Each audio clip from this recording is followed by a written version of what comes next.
दतिया उपचुनाव में भारतीय जनता पार्टी की हुई हार के बाद भाजपा नेता आशुतोष तिवारी ने आज भोपाल स्थित भाजपा कार्यालय में पहुंचकर हार के कारणों पर खुलकर बात करते हुए कहा कि एक तरफ कांग्रेस की षड्यंत्रकारी राजनीति इस परिणाम की वजह बनी, तो वहीं दूसरी ओर मतदाताओं में जागरूकता अभियान चलाने में पार्टी स्तर पर भी कुछ कमियां रह गई। हार की असल वजहों का गहराई से विश्लेषण करने के लिए पार्टी ने एक विशेष समिति का गठन किया है, जो पूरी रिपोर्ट नेतृत्व को सौंपेगी।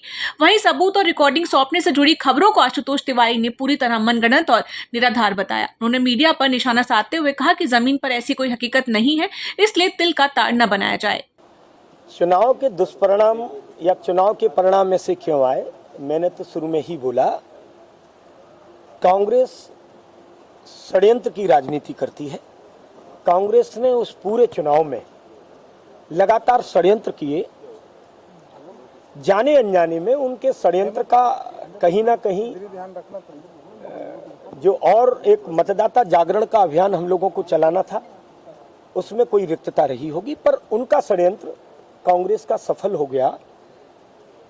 पर परिणाम आने के बाद और क्या क्या वजह है, इस विषय को संज्ञान में लेने के लिए पार्टी नेतृत्व ने एक समिति में हमारी पार्टी के वरिष्ठ नेताओं को तय किया है।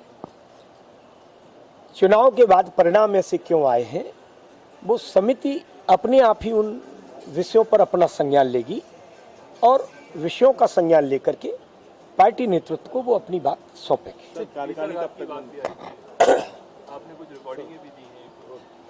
मैं लगातार आप लोगों से निवेदन कर रहा हूँ, हाथ जोड़ के निवेदन कर रहा हूँ, काल्पनिक सवाल और काल्पनिक बातों को मीडिया, क्योंकि मुझे इसमें हल्का सा ये लगता है कि हम भी कहीं ऐसा तो नहीं कि जो एक नैरेटिव खड़ा करना चाहते उस प्रकार का नैरेटिव खड़ा करने के पार्ट बन रहे हो, क्योंकि कुछ बातें तो जमीन पर ही नहीं है। जैसे कहते हैं ना कि कम से कम कुछ तो हो।